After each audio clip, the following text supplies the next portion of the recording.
Chers auditeurs de Aeba FM, bonjour. Nous sommes vendredi 28 décembre. Je vous souhaite un bon vendredi de prière et de baraka. Savez-vous que le 1er janvier, le président de la République, le gouvernement,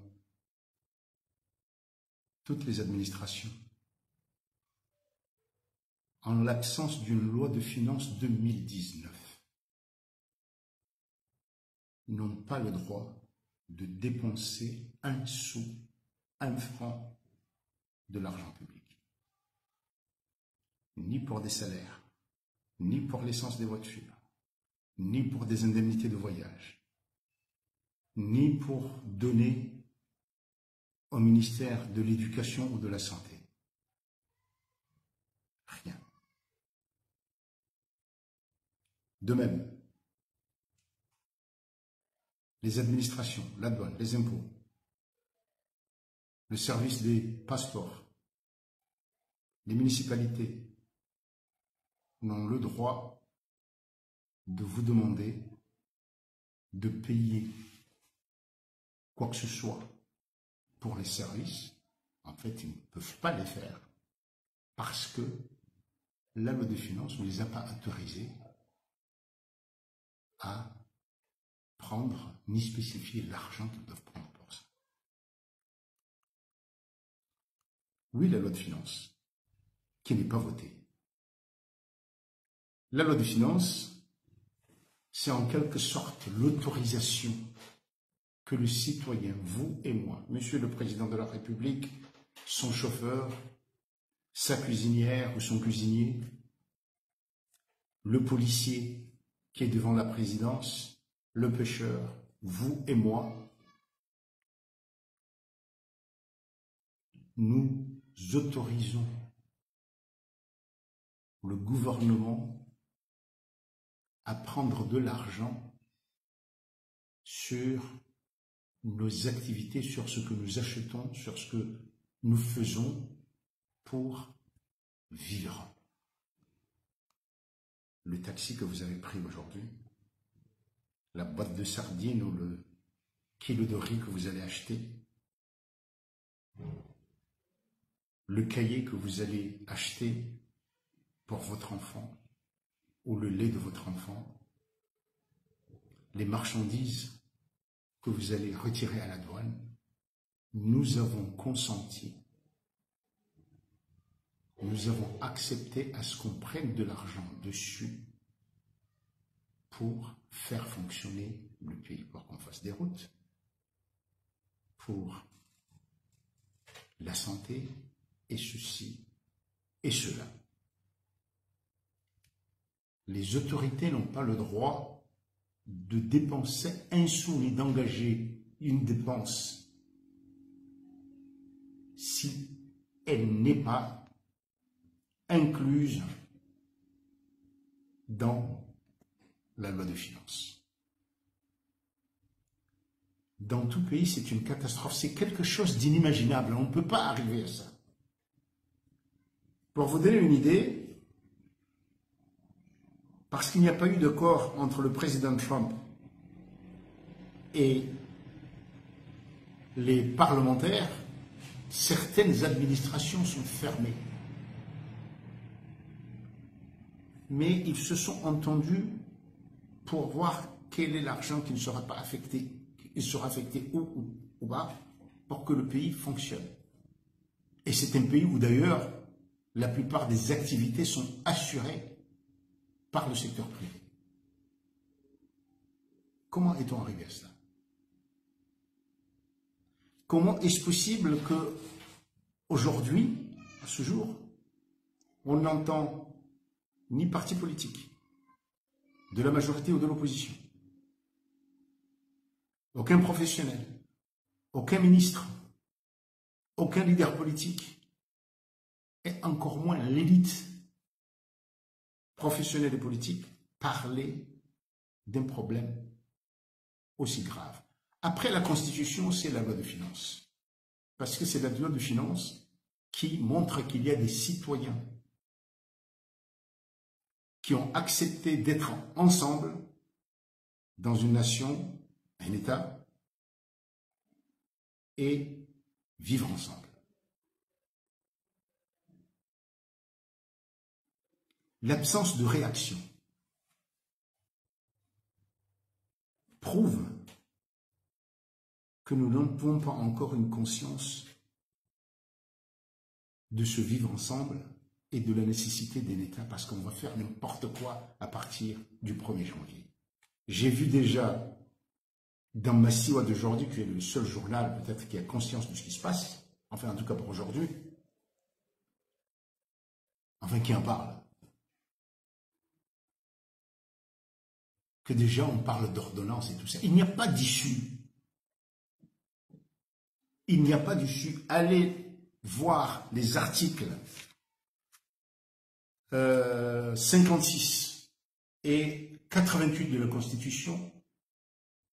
C'est vrai que quand une loi de finances a été rejetée, et dans ce cas, elle n'a pas été rejetée, le président de la République peut agir par ordonnance. Mais pour qu'il y ait ordonnance, il faut une loi d'habilitation par l'Assemblée. Or, l'Assemblée est fermée. Le président de l'Assemblée a lui aussi contribué à cette situation en fermant l'Assemblée le 21 décembre. Alors que, normalement, l'Assemblée aurait dû continuer jusqu'au 31 ou même jusqu'au 4 janvier pour avoir les 90 jours et trouver des compromis, des solutions. Alors, qu'est-ce qui en profite? Mais avant de dire en profiter, qui en profite? Moi, ce qui me fait de mal, c'est notre inconscience à tous. On va faire n'importe quoi. Et cette absence de loi de finances, elle est beaucoup plus importante que le blablabla sur les élections, le n'importe quoi. Là.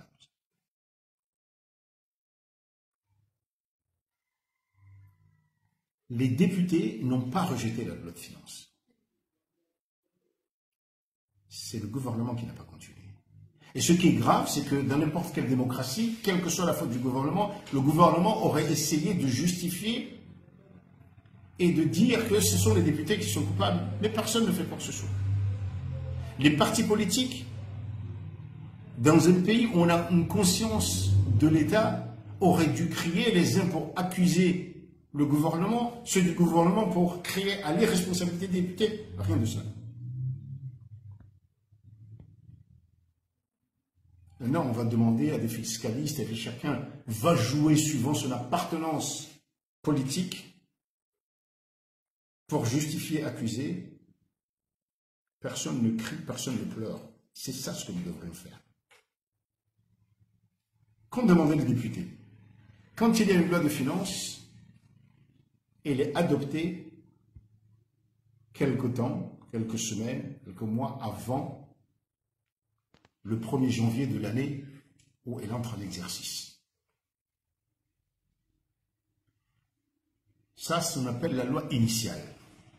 Quelque chose, c'est des prévisions. On prévoit d'avoir tant de recettes, on prévoit de dépenser comme ça. Au cours de l'année, vers la fin de l'année, il y a ce qu'on appelle la loi rectificative, c'est-à-dire le gouvernement et les députés s'assoient ensemble pour voir qu'est-ce qui avait été réalisé effectivement ou pas. Et on rectifie. En France, on appelle ça aussi le collectif budgétaire. Et à la fin de l'année, il y a ce qu'on appelle la loi de règlement. En quelque sorte, qui donne un quitus ou pas à la gestion. Alors, dans le bordel ambiant, dans l'anarchie totale, les députés, et il faut les féliciter pour ça, ont dit, en ce mois de décembre, qu'on ne peut pas parler de loi de règlement sans avoir eu la loi rectificative. La loi de règlement, elle a été déposée aux environs du 6 décembre avec le nouveau projet de loi. Mais les députés qui, en notre nom, autorisent l'exécutif à dépenser doivent voir ce qui a été fait. Je rappelle le discours d'ouverture de l'Assemblée faite par M. Maulana Sharif, vice-président.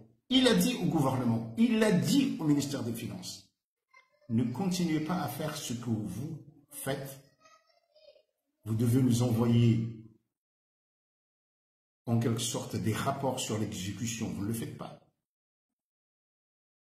La loi rectificative, etc. C'est M. Maulana qui appartient à la majorité qui l'a dit. Eh bien, la loi rectificative, après que des députés aient commencé à dire « mais où sont, comment pouvons-nous voir les dépenses et surtout les dépenses qui n'étaient pas prévues mais qui ont été réalisées, comme celle des assises, comme celle du référendum, comme celle des subventions à la CENI, comme l'argent, le don de l'Arabie saoudite, dont M. l'ambassadeur a parlé, que M. l'ambassadeur a mentionné dans un discours d'Arabie saoudite. Où est? Donnez-nous le justificatif de cet argent. Rien. Alors effectivement, comment débattre d'une loi de règlement sans qu'il y ait eu auparavant une loi rectificative, et il n'est même pas sûr que la loi de règlement ait été vue par la Cour des comptes. Voilà. Le gouvernement n'a pas continué, on est dans cette situation-là. On est dans cette situation qui, je crois, n'existe que dans des pays peut-être en guerre. Est-ce que c'est ce que va dire le président de la République et le gouvernement pour justifier des mesures jusque-là qui ne sont imaginées nulle part? Parce que c'est simplement quand le pays est en danger, menacé de guerre ou je ne sais pas quoi, qu'on dit au président de prendre des mesures exceptionnelles. Et voilà. Est-ce que ce qu'on cherche, si ce à quoi nous arrivons ici a été recherché sciemment, eh bien c'est grave. C'est très très grave.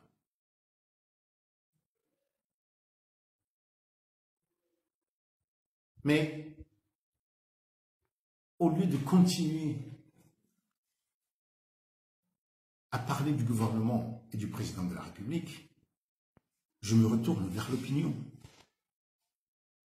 vers ceux qui passent des journées sur Facebook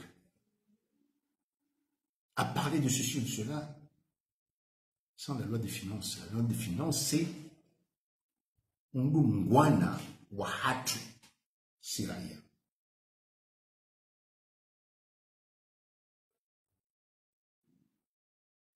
Chers auditeurs, et c'est surtout la plus jeune, vous savez, ma génération, c'est fini.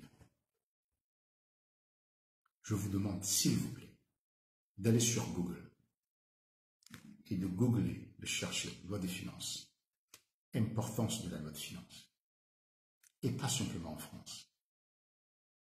Votre budget, allez voir. Allez vous pénétrer un peu de vos droits de citoyen, de vos devoirs. Peut-être qu'on en parlera un peu plus. Mais ce n'est pas vrai qu'il y a des possibilités d'ordonnance. Il y a simplement la capacité de dire, ou la capacité, non, pas la capacité, la possibilité de dire que la nation est en danger,